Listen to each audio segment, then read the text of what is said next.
السلام عليكم ورحمة الله وبركاته.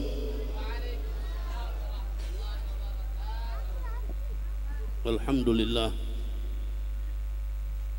لله الذي هدانا لهذا ما كنا لنهتدي لولا أن هدانا الله.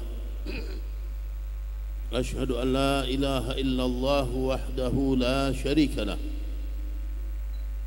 وأشهد أن سيدنا ومولانا محمدا عبده ورسوله. اللهم فصل وسلم على سيدنا محمد الفاتح لما أغلق والخاتم لما سبق، ناصر الحق بالحق والهادي إلى صراطك المستقيم، وعلى آله وصحبه حق قدره ومقداره العظيم.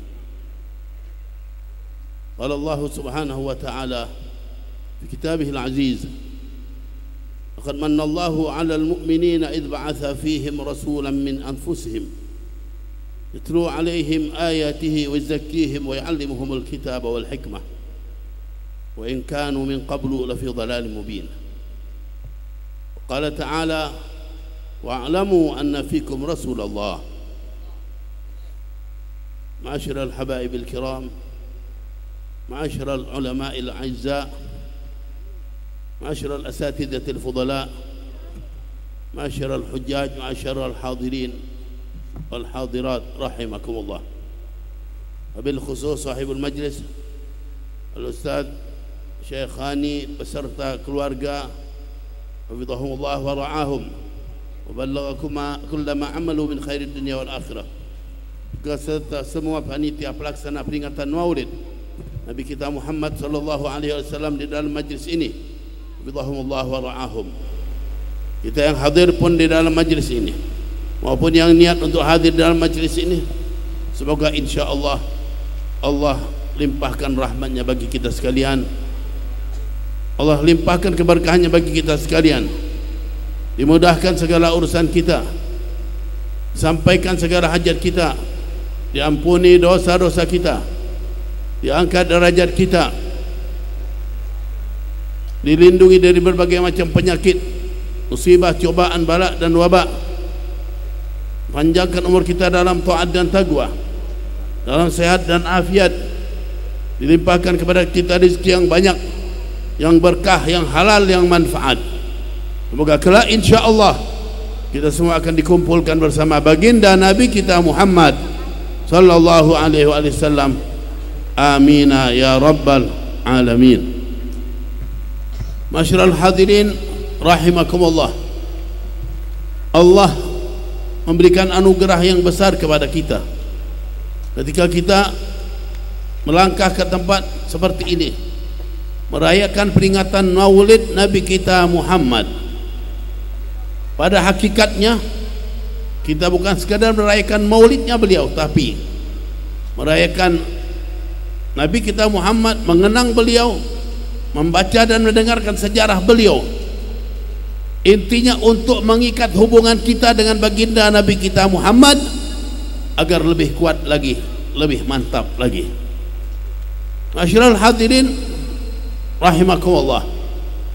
Nabi kita Muhammad sallallahu alaihi wasallam adalah makhluk yang paling mulia, makhluk yang paling tinggi kedudukannya di sisi Allah Subhanahu wa taala.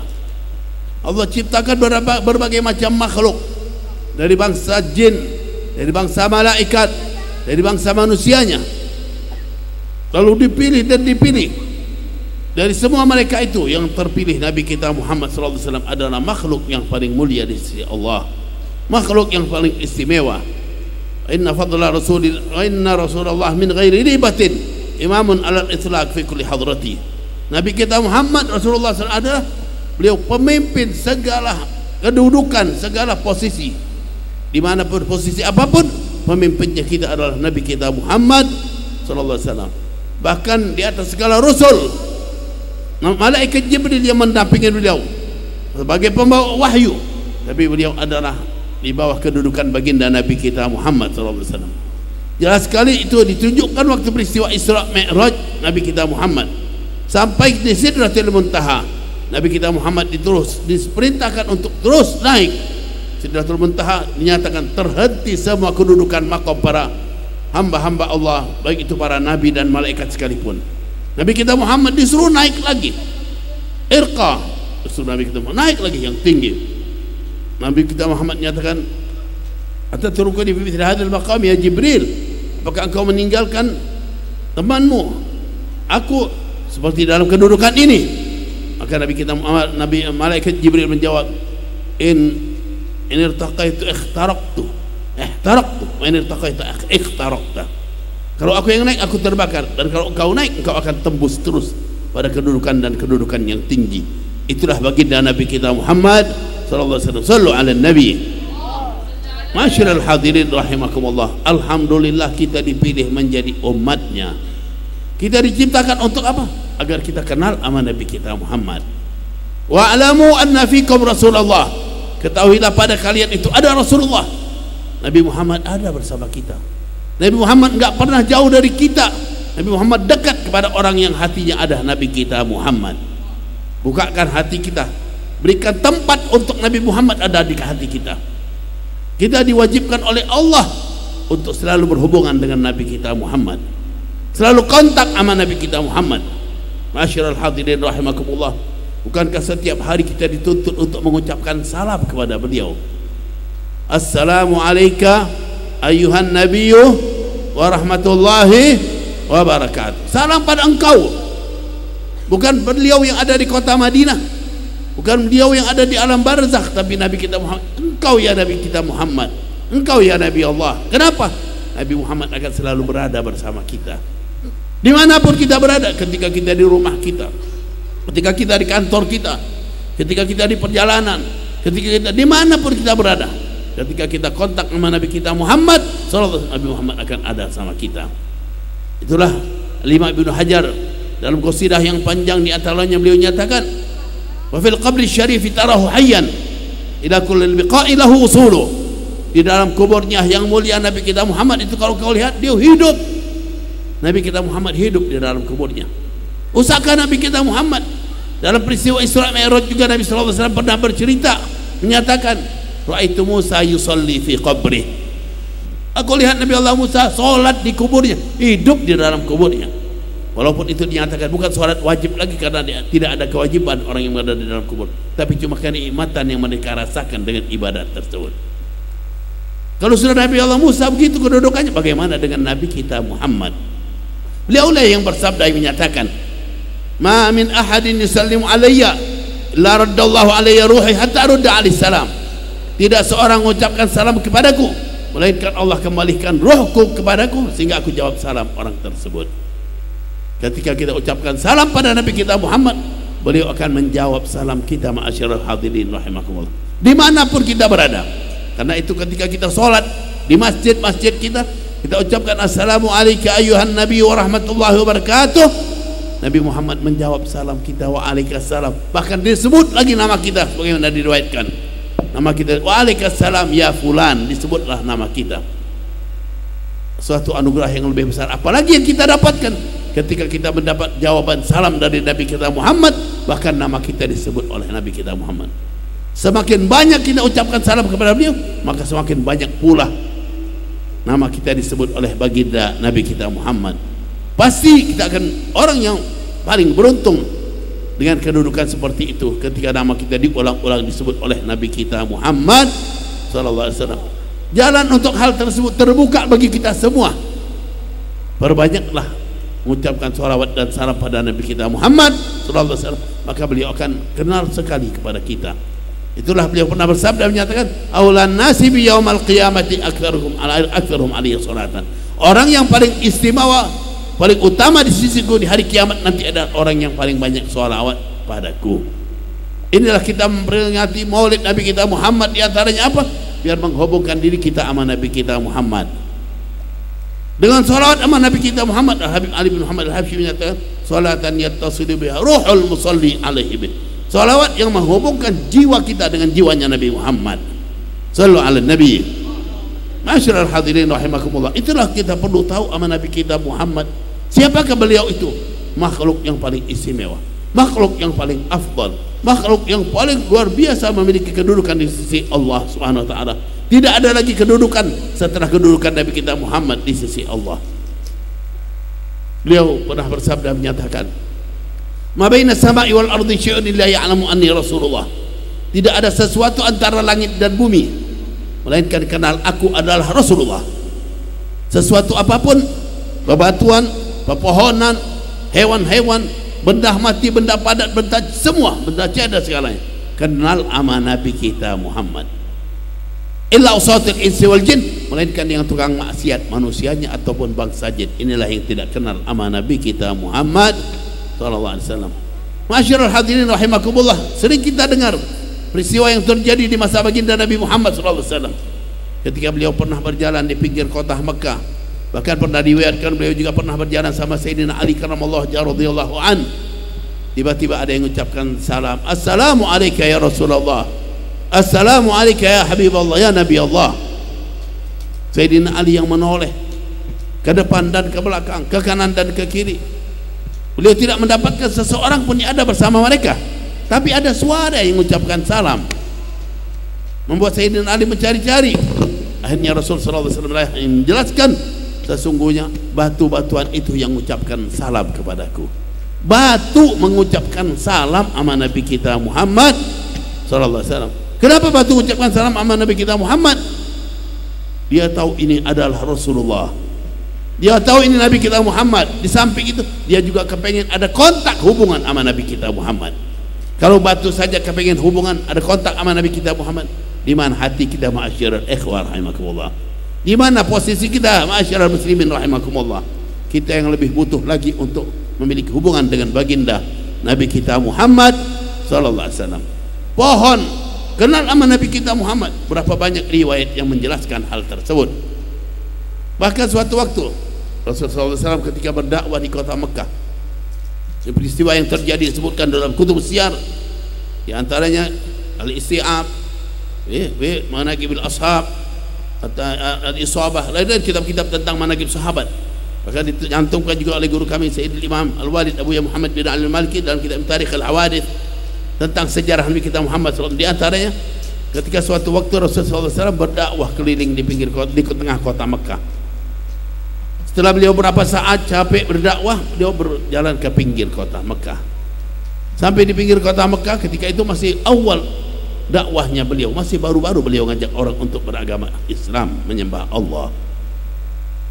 Beliau di kala itu kepengen istirahat, tiba-tiba melihat berjalan ke pinggir kota Mekah, beliau mendapati seseorang yang bernama Rukana bin Abdi Yazid. Rukana bin Abdi Yazid adalah seseorang pemuda Makkah waktu itu yang terkenal dengan memiliki badan yang begitu kuat, pegulat tangguh, preman kota Mekah waktu itu. Waktu itu masih beliau preman di saat itu. Tiba-tiba Rasulullah datang melihat Rukana yang sedang menggembalakan kambingnya. Di saat itu Rasulullah menawarkan kepada Rukana, "Ya Rukana, asrim adman lakal jannah." Rukana, kamu masuk Islam, aku jamin masuk surga. Ini pegulat, preman, jagoan kota Mekah, memiliki kekuatan yang hebat. Bahkan disebutkan dalam kutub siyar, kekuatan beliau apabila digelar kulit onta, ini bukan kulit kambing, kulit onta yang begitu tebal yang besarnya, digelar lalu diinjak oleh kakinya Rukana, ditarik oleh 10 orang, nggak bakal lepas dari injakannya. Sampai bila perlu sampai robek kulit onta tersebut. Walaupun 10 orang yang narik, nggak bakal lepas dari kakinya Rukana. Dari kuatnya badannya Rukana itu disebutkan di dalam kitab-kitab sejarah. Rasulullah SAW datang ketemu beliau lagi menggembalakan kambing-kambingnya. Oleh Rasul ditawarkan, "Aslim ya Rukana adman lakal jannah." Rukana, kamu masuk Islam, aku jamin masuk surga. Ini tawaran ini enak apa tidak? Enak apa tidak? Enak. Kenapa? Kita dari dulu udah masuk Islam, ada yang jamin surga. Rukana dinyatakan masuk Islam, aku jamin masuk surga. Kita dari dulu belum ada jaminan, tapi insya Allah kita semua ahli surga insya Allah. Amin ya Rabbal. Lalu Rasul nyatakan, "Aslim ya Rukana adman lakal jannah." Dia tidak peduli, nggak dianggap tawaran Nabi kita Muhammad. Rasulullah ulang lagi sampai 3 kali ditawar oleh Nabi kita Muhammad. Kenapa? Dia pikir dia cuma preman. Pembesar-pembesar Makkah pun waktu itu belum ada yang masuk Islam, baru beberapa orang, sedikit sekali. Karena dia preman, dia gak tertarik, diam aja dia. Akhirnya Rasulullah tawarkan profesinya Rukana. Apa profesinya dia? Pegulat, tukang berantem, tukang pukul-pukulan, jagoan, kuat. Apa yang dinyatakan Rasul pada Rukana? Ya Rukana, kaifa bika idza sara'tuka wa ghalabtu 'alaik ataqbalu ma'duka ila. Rukana, gimana kalau aku gulat kau, kita gulat dan aku kalahkan? Nabi Muhammad bilang, aku kalahkan. Rasulullah bilang, maukah kau terima ajakan aku? Ini Rasulullah tantang gulat, enggak tanggung-tanggung, ya berantem gulat, penjagoan kota Makkah gitu. Akhirnya Rukana kaget ditantang sama Nabi Muhammad. Nabi Muhammad terkenal di kota Makkah dari saat itu pun seorang yang amanat, orang yang jujur, orang yang enggak pernah ngomong bohong, enggak pernah berbuat bohong sama sekali. Tiba-tiba nantang Rukana gulat. Beliau enggak pernah berantem, enggak pernah bahkan caci makian nama orang pun enggak. Rasulullah nantang jagoan kota Makkah untuk gulat. Kaget juga Rukana ditantang sama Nabi Muhammad, terdiam dia, tapi enggak dianggap, dikira bukan levelnya dia. Rasulullah tantang lagi 2 kali. Ya Rukana, aturid an usari aka wa taqbalu ma'duka ilaih, mau kau aku gulat dan kau terima ajakan aku? Tetap aja Rukana diam. Sampai 3 kali ditawar sama Rasul, marah si Rukana. Dia merasa ditantang-tantang terus-terus. Pembesar kota Makkah, jagoan kota Makkah, masa diam aja? Marah langsung. Baik katanya, kata Rasul, gum idan, bangun kalau gitu. Dia lagi duduk, bangun, langsung dia siap, langsung mau memegang Nabi Muhammad, mau menjatuhkan Nabi Muhammad, mau ngebanting Nabi Muhammad. Sallallahu alaihi Nabi. Ketika dia mau memegang Nabi Muhammad, ingin berusaha membanting dan menjatuhkan Nabi Muhammad, tapi dia tidak mampu. Dia tidak memiliki kemampuan untuk menjatuhkan Nabi kita Muhammad. Siapa yang di hadapan ini, yang dihadapi olehnya ini? Basyarun lah, manusia yang beda dari semua manusia yang ada. Basyarun lah kal basyar. Dia berusaha untuk menjatuhkan tapi tidak mampu. Sebaliknya dialah yang akhirnya terpental. Dia yang tergelinding jatuh. Nabi kita Muhammad tetap aja tidak ada apa-apa. Bukankah Allah udah nyatakan, lau anzalna hadzal qur'ana ala jabalin la ra'aitahu khashi'an mutasaddian min khasyatillah. Seandainya Quran aku turunkan ke gunung, gunung akan hancur, enggak kuat, enggak mampu. Yang mampu menerima Al-Quran siapa? Nabi kita Muhammad. Inna sanulqi 'alaika qawlan tsaqila. Aku akan berikan pada engkau ucapan-ucapan yang berat. Gunung pun tidak mampu, tapi Nabi Muhammad yang mampu. Sallu ala Nabi. Rukana terjatuh, terpental. Akhirnya Rasulullah nyatakan apa? Aufi biwa'dika ya Rukana, tepati janjimu dengan persyaratan apa? Kalau kalah masuk Islam. Rukana menyatakan apa? Dia enggak percaya ini bisa terjadi. A'id alayya ya Muhammad, ulangin lagi wahai Muhammad. Kata Rasulullah, bangun lagi. Dia ingin menjatuhkan Nabi Muhammad, tapi dia juga tidak mampu, malah dia yang terpental lagi kedua kalinya. Rasulullah nyatakan, ayo mana janjimu? Aufi biwa'dika ya Rukana. Dia nyatakan hadhihi al-akhirah, ini yang terakhir kan, sampai 3 kali. Terus bangun lagi, dia ingin menjatuhkan Nabi, tetap aja dia tidak mampu, malah dia yang tergelinting dan cuma tambah kotor bajunya saja. Sallu ala Nabi. Inilah Nabi kita Muhammad, badannya seperti biasa, kuat. Bahkan dinyatakan oleh Anas bin Malik ketika beliau menggambarkan tentang telapak tangannya Nabi Muhammad, karena kafur Rasulullah SAW al-yanu minal harir wa abradu minas salaj. Sallu ala Nabi. Tangannya Nabi Muhammad lebih halus dari sutra dan lebih dingin daripada salju. Tapi biasanya kalau orang halus, tangannya lembut, dingin, kuat apa tidak? Biasanya tak kuat, orang lemas. Inilah Nabi kita Muhammad, beda. Basyarun lah kal basyar. Sallu ala Nabi. Masyarul hadirin rahimakumullah. Sampai 3 kali Rukana bengong, ini benar terjadi apa mimpi? Dia enggak, bingung, dia dalam keadaan bingung.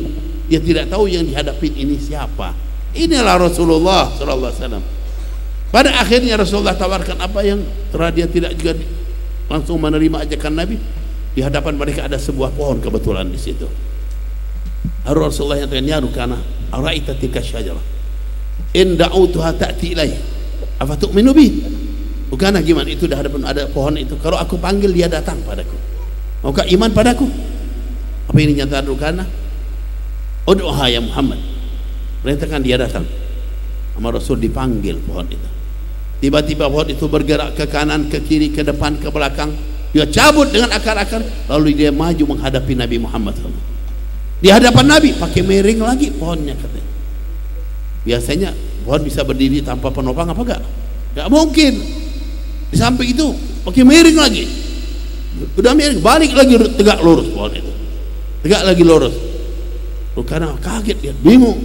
Lalu dinyatakan sama Nabi Muhammad, murha faltarji ila makaniha, perintahkan dia balik lagi ke tempatnya kan. Baik, kata suruh balik lagi. Ulama menyatakan seandainya Rukana tidak minta untuk dibalikkan lagi tempatnya, maka ila yaumil qiyamah, sampai hari kiamat pohon itu akan berada di tempat tersebut, sehingga setiap orang masuk kota Makkah bakal lihat pohon tersebut. Tapi subhanallah, memang itulah mukjizat Nabi Muhammad SAW. Habis, yang cuma digantikan semuanya pada Al-Quran, adanya hanya pada Al-Quran yang ditinggalkan untuk kita. Sallu ala Nabi. Tentang peristiwa pohon ini pun disebutkan oleh Imam Busiri dalam Qasidah Burdanya, ja'at ida'watil asjaru sajidatan tamshi ilaihi ala saqin bila qadami. Datang ja'at didakwati karena panggilan Nabi Muhammad SAW. Asjar, pohon-pohon sajidatan, sujud. Ta'ti ilaihi ala saqin, dia datang dengan memakai batangnya. Karena ya namanya pohon itu gambaran saja untuk syair. Dia datang dengan batangnya lalu menghadap Nabi Muhammad, itu sujud pada Nabi SAW. Masyarul hadirin rahimakumullah. Ini baru gambaran bagian keagungan Nabi kita Muhammad. Kalau Rukanah tadi dia tidak masuk Islam waktu itu, tapi nanti masih tertunda lagi setelah pembebasan kota Makkah. Sedangkan peristiwanya masih awal dakwah Nabi kita Muhammad, dan dia masuk Islam tahun 8 Hijriah, kira-kira setelah 13-an tahun lebih kurang. Pasti dia nyesal banget kalau tahu dari dulu. Kenapa waktu awal dia kira Nabi Muhammad itu penyihir dan segala, ya itu nasib ya. Tapi alhamdulillah gimana pun tetap menjadi sahabat Nabi kita Muhammad sallallahu alaihi wasallam. Ini yang perlu kita kenal, apa? Keagungan Nabi kita Muhammad. Beliau dipilih oleh Allah, ditunjukkan tidak ada manusia seperti Nabi kita Muhammad, bahkan tidak ada makhluk seperti Nabi kita Muhammad. Alhamdulillah kita dipilih menjadi umatnya. Diberikan oleh Allah SWT minimal sedikit cinta untuk Nabi kita Muhammad, semoga insya Allah lebih berkembang dan berkembang lagi hingga kita benar-benar dapat dikumpulkan di dalam kehidupan kita dunia ini dan di akhir nanti bersama baginda Nabi kita Muhammad SAW. Dan doakan juga pelaksana peringatan Maulid sini, Syekhani, Ustaz Syekhani serta semua panitia pelaksana insya Allah diberkahi oleh Allah, dan kita pun yang hadir insya Allah selalu diberkahi oleh Allah, selalu diberikan kebaikan, keberuntungan, keselamatan, kebahagiaan dunia dan akhirat kita. Karena insya Allah semua kita dikumpulkan bersama baginda Nabi kita Muhammad sallallahu alaihi wasallam dalam surganya Allah. Amin ya rabbal alamin. Hadza ma aqulu lakum. Wassalamualaikum warahmatullahi wabarakatuh.